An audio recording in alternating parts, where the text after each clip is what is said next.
मेरे प्यारे भक्तों, आज हम आपको एक वर्णन कराने जा रहे हैं जिससे सुनने से आपको पारिवारिक जीवन में उन्नति तथा सुख संपत्ति का मार्गदर्शन होगा। इसलिए कथा को पूरा सुनें और भगवान का अनादर बिल्कुल ना करें। कथा को आधा अधूरा ना छोड़ें। सोमनाथ भगवान भारतीय संस्कृति में भगवान शिव के एक प्रमुख स्वरूप हैं। उन्हें सोमनाथ कहा जाता है, जिसका अर्थ है चंद्रमा का नाथ। सोमनाथ भगवान के कई प्रसिद्ध मंदिर हैं, लेकिन सोमनाथ मंदिर गुजरात के प्राचीन शहर प्रभासपट्टनम में स्थित है और यह उनका मुख्य प्रतिमा स्थित है। पुराणों के अनुसार दक्ष प्रजापति की 27 कन्या थीं। इन सभी का विवाह चंद्रदेव के साथ हुआ था, लेकिन चंद्रमा का प्रेम रोहिणी के लिए रहता था। यह देख दक्ष प्रजापति की अन्य कन्याएं बेहद अप्रसन्न रहती थीं। उन्होंने अपनी व्यथा अपने पिता से कही। दक्ष ने चंद्रमा को हर तरह से समझाने की कोशिश की, लेकिन चंद्रमा रोहिणी से बेहद प्रेम करते थे। ऐसे में उन पर किसी के समझाने का कोई प्रभाव नहीं पड़ा। यह देख दक्ष को बहुत क्रोध आया और उन्होंने चंद्रमा को क्षयग्रस्त हो जाने का श्राप दे दिया। इस श्राप के चलते चंद्रदेव क्षयग्रस्त हो गए।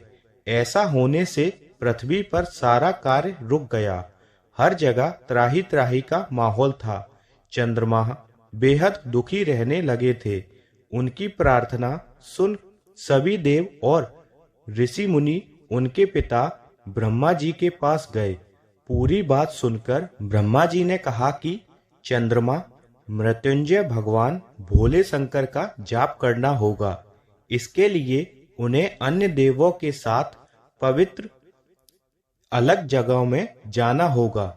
जैसा उन्होंने कहा था, चंद्रदेव ने वैसा ही किया और उन्होंने आराधना का सारा कार्य पूर्ण किया।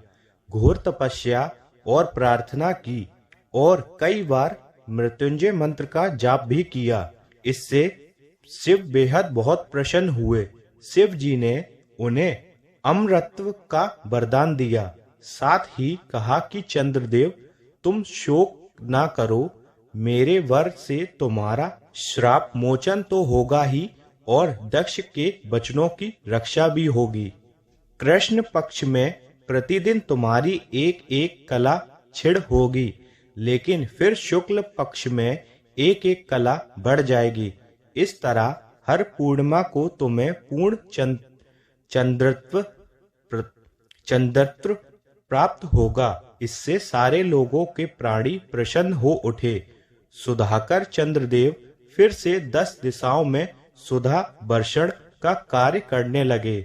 जब वो श्राप मुक्त हो गए तो चंद्रदेव ने सभी देवताओं के साथ मिलकर भगवान शिव से प्रार्थना की। उन्होंने कहा कि वो माता पार्वती सदा के लिए प्राणों के उद्रत यहाँ निवास करें। शिव जी ने उनकी प्रार्थना स्वीकार की और ज्योतिर्लिंग के रूप में माता पार्वती के साथ तभी से यहाँ निवास करने लगे। सोमनाथ भगवान का मंदिर भी एक प्राचीन और महत्वपूर्ण स्थल है। इस मंदिर का निर्माण प्राचीन काल में हुआ था और इसे महमूद गजनवी के आक्रमण के बाद कई बार नष्ट किया गया और पुनः निर्माण भी किया गया। आज सोमनाथ मंदिर भारतीय धर्म की एक प्रमुख तीर्थ स्थल है, जहां हर साल लाखों श्रद्धालु भगवान शिव की आराधना करने आते हैं।